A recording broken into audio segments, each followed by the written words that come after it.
the Roaring Twenties again. Thank God we're no longer xenophobic, socialism-fearing nationalists who reward the wealthy while being terrified of gender politics, or this would be a little embarrassing.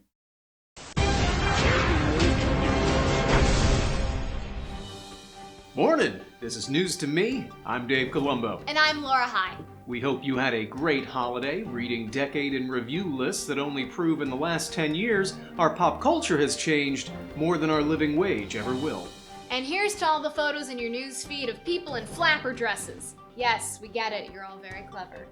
It's the second week of Trump's golf vacation, and that cracking sound is either Trump slicing hard off the fairway or our country breaking in two. And just like his presidency, everyone close to him tells him he's winning while knocking other balls off the course. This year, the president has spent an average of 1 out of 5 days golfing, so let's take a moment to imagine all of the golf scandals he's probably also dealing with. Rewriting his strokes in Sharpie, instituting a caddy separation policy, and refusing to give other players their clubs till they do us a favor, though. Golfers are mostly rich men, which makes sense since the point is to fill the country's holes by finding places to lay their tiny white balls. I know this has been a lot of golfing jokes, but really it's all he's done this week.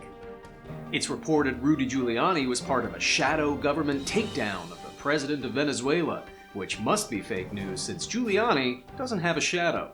Giuliani said about the upcoming Senate impeachment trial, I would testify, I would do demonstrations, I'd give lectures, I'd give summations, or I'd do what I do best, I'd try the case. I'd love to try the case. Adding, maybe I could be the judge. How about the gavel? I'd totally be great as that chair. The point is I'm gonna need a new job pretty soon.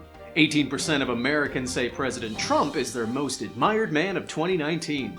In a related story, 18% of Americans don't know how to fill out a survey correctly. If you think it's crazy for Americans to consciously choose someone who is poisoning them from the inside, a quick reminder how popular Olive Garden is. President Obama announced the list of his favorite books of 2019, while President Trump announced the list of his favorite fast food menus. Tough choices this year. Taco Bell, very sexy, but KFC, just a classic beauty.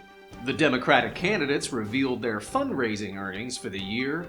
You know, what better way to empathize with the common people than by announcing how much money you've taken from them?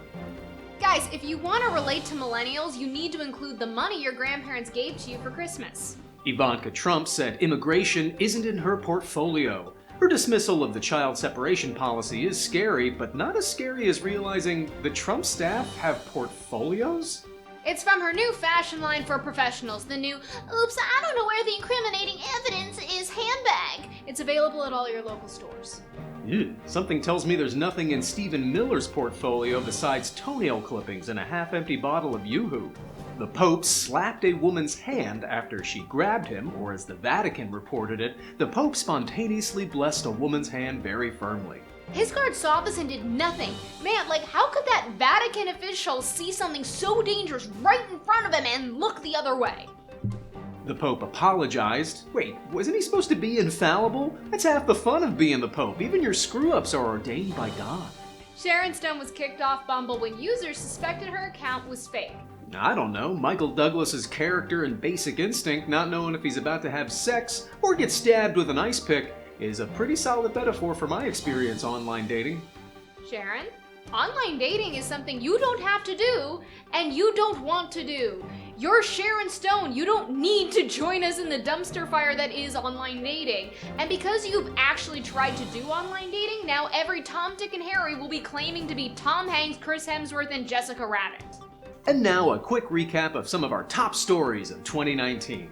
There was, of course, the college admissions scandal, which I still don't know why we didn't call Daughtergate, which led to some fun new SAT questions, like if Felicity Huffman paid $15,000 to get her child into college and Lori Loughlin paid $500,000, how much more insecure is Lori Loughlin? Felicity Huffman spent 15 days in jail, so it was totally worth it. That is not a punishment. It was probably like a retreat for her where she could go find herself. And now she's gonna get $1 million book deal about her experience in jail, in which she's just gonna pay for all of her daughter's Instagram merch. Scientists sent us the first image of a black hole, though they could have just waited a few more months for Cats to be released. Liam Neeson made some racial comments and was accused of thinking all black people are the same, a criticism most of us have of his movies. Game of Thrones happened. Oh, I'm sorry, did you want a satisfying end to that joke? And Jussie Smollett struggled to get America's attention, while America struggled to pronounce his name.